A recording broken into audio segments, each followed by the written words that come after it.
ओम शांति। 21 फरवरी 2015 साकार महावाक्य। बाबा कहते, मीठे बच्चे, माया दुश्मन तुम्हारे सामने है, इसलिए अपनी बहुत बहुत संभाल करनी है। अगर चलते चलते माया में फंस गए तो अपनी तकदीर को लकीर लगा देंगे। आज का प्रश्न, तुम राजयोगी बच्चों का मुख्य कर्तव्य क्या है? उत्तर, पढ़ना और पढ़ाना, यही तुम्हारा मुख्य कर्तव्य है। तुम हो ईश्वरीय मत पर। तुम्हें कोई जंगल में नहीं जाना है। घर गृहस्थ में रहते शांति में बैठ बाप को याद करना है।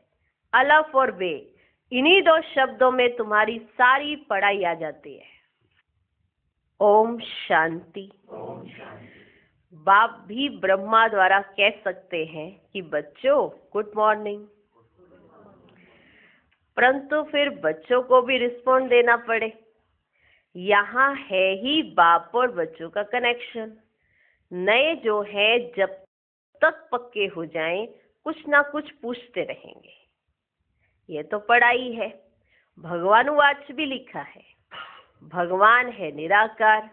ये बाबा अच्छी रीति पक्का कराते हैं, किसको भी समझाने के लिए, क्योंकि उस तरफ है माया का जोर। यहाँ तो वह बात नहीं है। बाप तो समझते हैं, जिन्होंने कल्प पहले वर्षा लिया है वे आप ही आ जाएंगे। ऐसे नहीं कि फलाना चला ना जाए, इनको पकड़े। ऐसे नहीं है कि फलाना चला ना जाए, इनको पकड़े। चला जाए तो चला जाए। यहाँ तो जीते जी मरने की बात है। बाप एडॉप्ट करते हैं। एडॉप्ट किया ही जाता है कुछ वर्षा देने के लिए।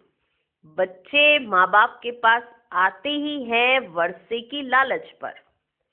साहूकार का बच्चा कभी गरीब के पास एडॉप्ट होगा क्या? इतना धन दौलत आदि सब छोड़ कैसे जाएंगे? एडॉप्ट करते हैं साहूकार। अभी तुम जानते हो बाबा हमको स्वर्ग की बादशाही देते हैं, क्यों ना उनका बनेंगे? हर एक बात में लालच तो रहती है। जितना तुम पढ़ेंगे, बहुत पढ़ेंगे, उतनी बड़ी लालच होगी। तुम भी जानते हो बाप ने हमको एडॉप्ट किया है बेहद का वर्षा देने। बाप भी कहते हैं तुम सबको हम फिर से 5000 वर्ष पहले मुआफिक एडॉप्ट करते हैं। तुम भी कहते हो बाबा हम आपके हैं। 5000 वर्ष पहले भी आपके बने थे। तुम प्रैक्टिकल में कितने ब्रह्मा कुमार कुमारियां, प्रजापिता भी तो नामी ग्रामी है। जब तक शूद्र से ब्राह्मण ना बने तो देवता बन ना सके। तुम बच्चों की बुद्धि में अब यह चक्र फिरता रहता है।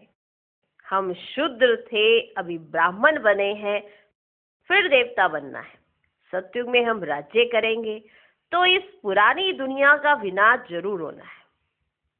पूरा निश्चय नहीं बैठता है तो फिर चले जाते हैं। कई कच्चे हैं जो गिर जाते हैं। यह भी ड्रामा में नूंद है। माया दुश्मन सामने खड़ी है, वह भी अपनी तरफ खींच लेती है। बाप घड़ी घड़ी पक्का कराते हैं, माया में फंस नहीं पड़ना, नहीं तो अपनी तकदीर को लकीर लगा देंगे। बाप ही पूछ सकते हैं ना कि आगे कब मिले हो, और कोई को पूछने का अक्ल आएगा ही नहीं। बाप कहते हैं मुझे भी फिर से गीता सुनाने आना पड़े, आकर रावण की जेल से छुड़ाना पड़े। बेहद का बाप बेहद की बात समझाते हैं। अभी रावण का राज्य है, पतित राज्य है, जो आधा कल्प से शुरू हुआ है। रावण को 10 शीश दिखाते हैं, विष्णु को 4 भुजा दिखाते हैं। ऐसे कोई मनुष्य होता ही नहीं है। यह तो प्रवृत्ति मार्ग दिखाया जाता है। यह है एम ऑब्जेक्ट, विष्णु द्वारा पालना। विष्णुपुरी को कृष्णपुरी भी कहते हैं। कृष्ण को तो 2 बाहें ही दिखाएंगे ना। मनुष्य तो कुछ भी समझते नहीं है। बाप हर एक बात समझाते हैं। वे सब है भक्ति मार्ग। अभी तुमको ज्ञान है, तुम्हारी एम ऑब्जेक्ट ये नर से नारायण बनने की। ये गीता पाठशाला है ही जीवन मुक्ति प्राप्त करने के लिए। ब्राह्मण तो जरूर चाहिए। यह है रुद्र ज्ञान यज्ञ। शिव को रुद्र भी कहते हैं। अब आप पूछते हैं, ज्ञान यज्ञ कृष्ण का है या शिव का है? शिव को परमात्मा ही कहते हैं, शंकर को देवता कहते हैं। उन्होंने फिर शिव और शंकर को इकट्ठा कर दिया है। अब बाप कहते हैं हमने इनमें प्रवेश किया है। तुम बच्चे कहते हो बाप दादा, तुम बच्चे कहते हो बाप दादा, वह कहते हैं शिव शंकर। ज्ञान सागर तो है ही एक। अभी तुम जानते हो ब्रह्मा सो विष्णु बनते हैं ज्ञान से। चित्र भी बरोबर बनाते हैं। विष्णु की नाभि से ब्रह्मा निकला, इसका अर्थ भी कोई समझ नहीं सकते। ब्रह्मा को शास्त्र हाथ में दे दिए हैं। अभी शास्त्रों का सार बाप बैठ सुनाते हैं या ब्रह्मा? ये भी मास्टर ज्ञान सागर बनते हैं। बाकी चित्र इतने ढेर बनाए हैं, वे कोई यथार्थ है ही नहीं। वे सब है भक्ति मार्ग के। मनुष्य कोई 8-10 भुजा वाले होते ही नहीं है। ये तो सिर्फ प्रवृत्ति मार्ग दिखाया है। रावण का भी अर्थ बताया है। आधा कल्प है रावण राज्य रात, आधा कल्प है राम राज्य दिन। बाप हर एक बात समझाते। तुम सब एक बाप के बच्चे हो। बाप ब्रह्मा द्वारा विष्णुपुरी की स्थापना करते हैं और तुमको राजयोग सिखाते हैं। जरूर संगम पर ही राजयोग सिखाएंगे ना। द्वापर में गीता सुनाई, यह तो रोंग हो जाता है। बाप सच बतलाते हैं। बहुतों को ब्रह्मा का कृष्ण का साक्षात्कार होता है। ब्रह्मा का सफेद पोश ही देखते हैं। शिव बाबा तो है बिंदी। बिंदी का साक्षात्कार हो तो कुछ समझ ही ना सके। तुम कहते हो हम आत्मा हैं। अब आत्मा को किसने देखा है? कोई ने देखा? वे तो बिंदी है। समझ सकते हैं ना। जो जिस भावना से जिसकी पूजा करते हैं उनको वही साक्षात्कार होगा। दूसरा अगर रूप देखें तो मूंझ पड़े। अगर दूसरा कोई रूप दिख जाए तो मूंझ पड़े। हनुमान की पूजा करेगा तो उनको वही दिखाई पड़ेगा। गणेश के पुजारी को वही दिखाई पड़ेगा। और हनुमान की पूजा करने वाले को गणेश जी दिखाई दे जाए, मूंझ जाएंगे। तो गणेश के पुजारी को वही दिखाई पड़ेगा। बाप कहते हैं हमने तुमको इतना धनवान बनाया, हीरे ज्वारातों के महल थे, तुमको अनगिनत धन था, तुमने अभी वह सब कहाँ गवाया? अभी तुम कंगाल बन गए हो, भीख मांग रहे हो। बाप तो कह सकते हैं ना, बाप तो कह सकते हैं ना। अभी तुम बच्चे समझते हो बाप आए हैं, हम फिर से विश्व के मालिक बनते हैं। ये ड्रामा अनादि बना हुआ है। हर एक ड्रामा में अपना पार्ट बजा रहे हैं। कोई एक शरीर छोड़ जाकर दूसरा लेते हैं। इसमें रोने की क्या बात है? सत्युग में कभी रोते नहीं। अभी तुम मोहजीत बन रहे हो। मोहजीत राजाएं ये लक्ष्मी नारायण आदि हैं। वहां मोह होता ही नहीं। बाप अनेक प्रकार की बातें समझाते रहते हैं। बाप है निराकार, मनुष्य तो उसे नाम रूप से न्यारा ही कह देते हैं। लेकिन नाम रूप से न्यारी कोई चीज थोड़ी होती है। हे भगवान, ओ गॉड फादर कहते हैं ना, तो नाम रूप है ना। जब हे भगवान ओ गॉड फादर कह रहे हैं तो नाम तो है ना। लिंग को शिव परमात्मा शिव बाबा भी कहते हैं। बाबा तो है ना बरोबर, बाबा के जरूर बच्चे भी होंगे। निराकार को निराकार आत्मा ही बाबा कहती है। मंदिर में जाएंगे तो उनको कहेंगे शिव बाबा। निराकार को निराकार आत्मा बाबा कहती, मंदिर में जाएंगे तो क्या कहेंगे? शिव बाबा। फिर घर में आकर बाप को भी कहते हैं बाबा। फिर घर में आते हैं तो फिर बाप को क्या कहते हैं? बाबा। अर्थ तो समझते ही नहीं। हम उनको शिव बाबा क्यों कहते हैं? बाप बड़े से बड़ी पढ़ाई 2 अक्षर में पढ़ाते हैं, अलफ और बे। अलफ को याद करो तो बे बादशाही तुम्हारी है। ये बड़ा भारी इम्तिहान है। मनुष्य बड़ा इम्तिहान पास करते हैं ना तो पहले वाली पढ़ाई कोई याद थोड़ी रहती है। पढ़ते पढ़ते आखरीन तंत बुद्धि में आ जाता है, मतलब सार बुद्धि में आ जाता है। ये भी ऐसे है, तुम पढ़ते आए हो, अंत में तुम पढ़ते आए हो, अंत में फिर बाप कहते हैं मन मना भव, तो देह का अभिमान टूट जाएगा।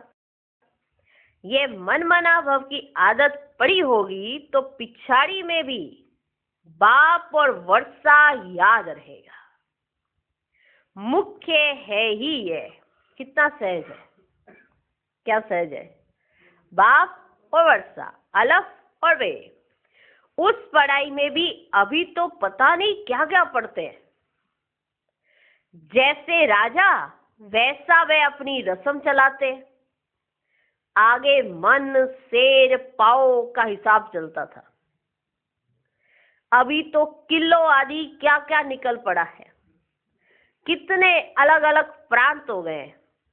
दिल्ली में जो चीज 1 रुपया शेर, बॉम्बे में मिलेगी 2 रुपया,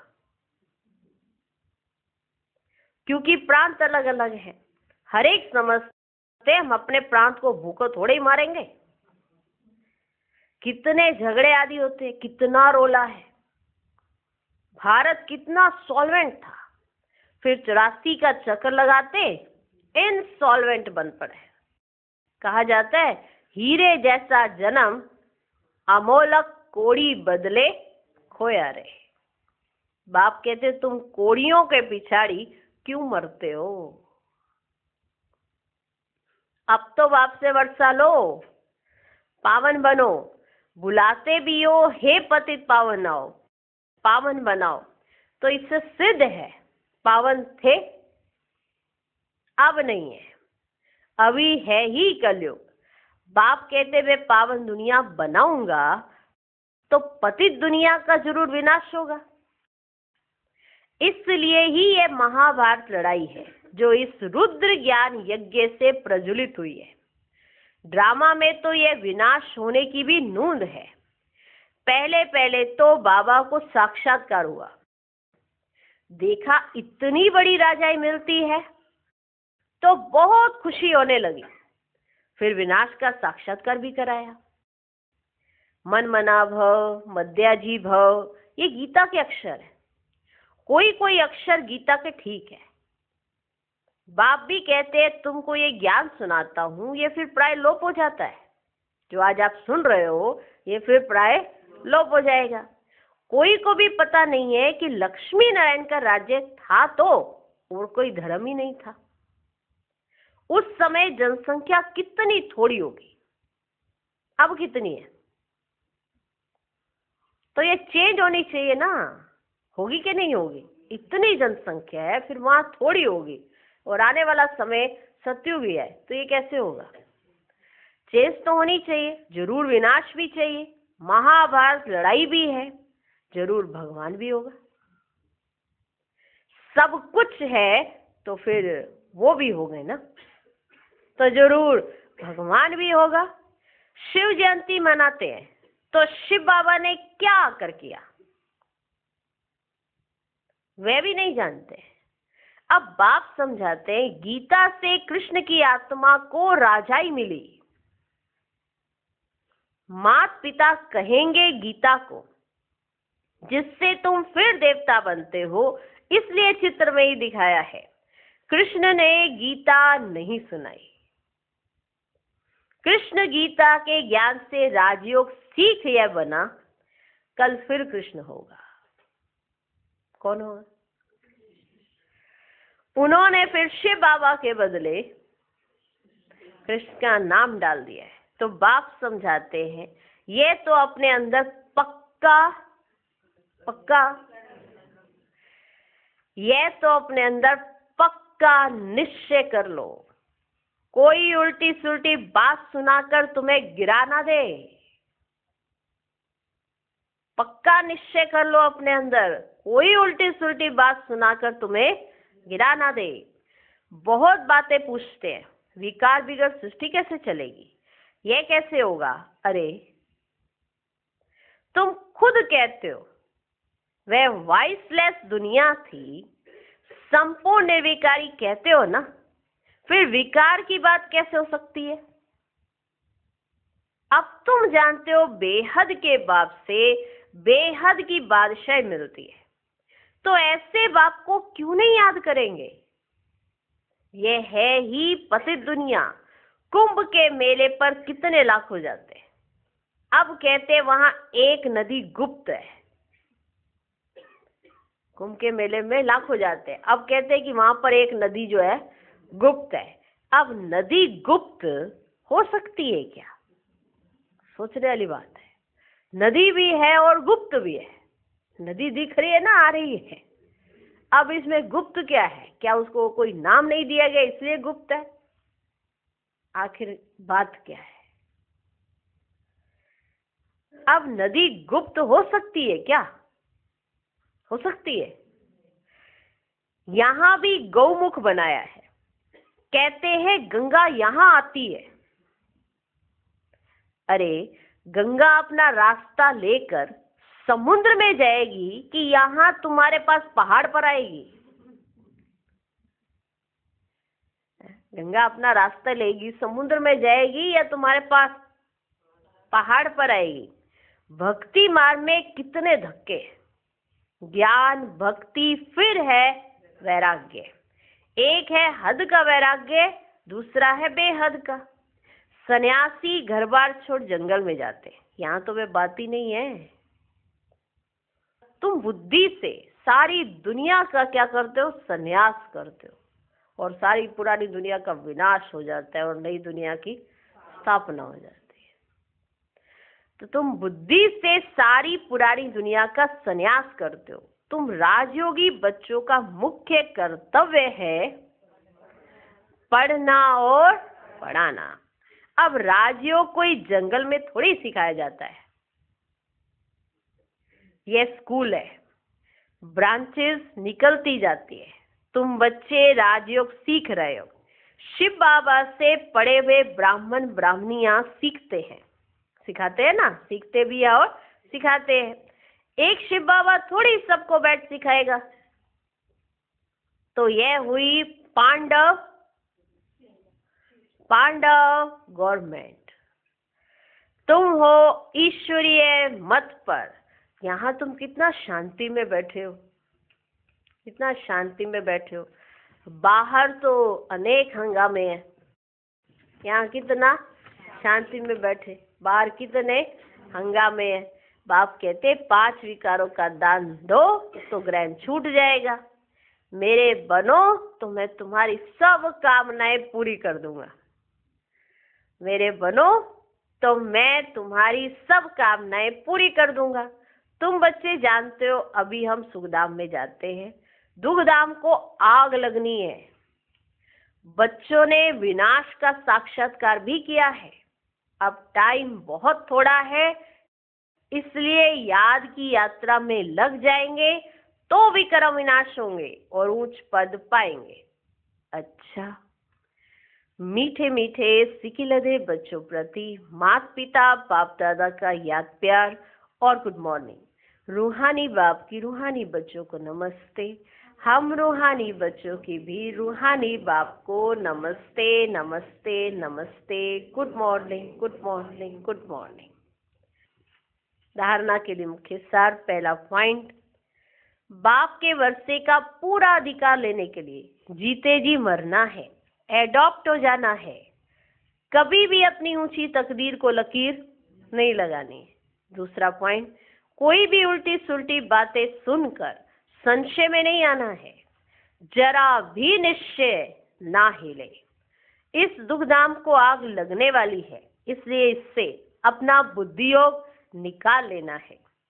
आज का वरदान, सदा एकांत और सिमरन में व्यस्त रहने वाले बेहद के वानप्रस्थी भव। वर्तमान समय के प्रमाण, आप सब वानप्रस्थ अवस्था के समीप हो। वानप्रस्थी कभी गुडियों का खेल नहीं करते, वे सदा एकांत और सिमरन में रहते हैं। आप सब बेहद के वानप्रस्थी सदा एक के अंत में अर्थात निरंतर एकांत में साथ साथ एक का सिमरन करते हुए समृति स्वरूप बनो। वानप्रस्थी क्या करो, एक के अंत में और निरंतर एकांत में रहो। एक का अंत माना एकांत, एक के अंत में चले जाओ अर्थात निरंतर एकांत में रहो। साथ साथ एक का सिमरन करते हुए समृति स्वरूप बनो। सभी बच्चों प्रति बाप दादा की यही शुभ आशा है कि अब बाप और बच्चे समान हो जाएं, सदा याद में समाये रहें। समान बनना ही समाना है, यही वानप्रस्थ स्थिति की निशानी है। आज का स्लोगन, आप हिम्मत का एक कदम बढ़ाओ तो बाप मदद के 1000 कदम बढ़ाएंगे। ओम शांति।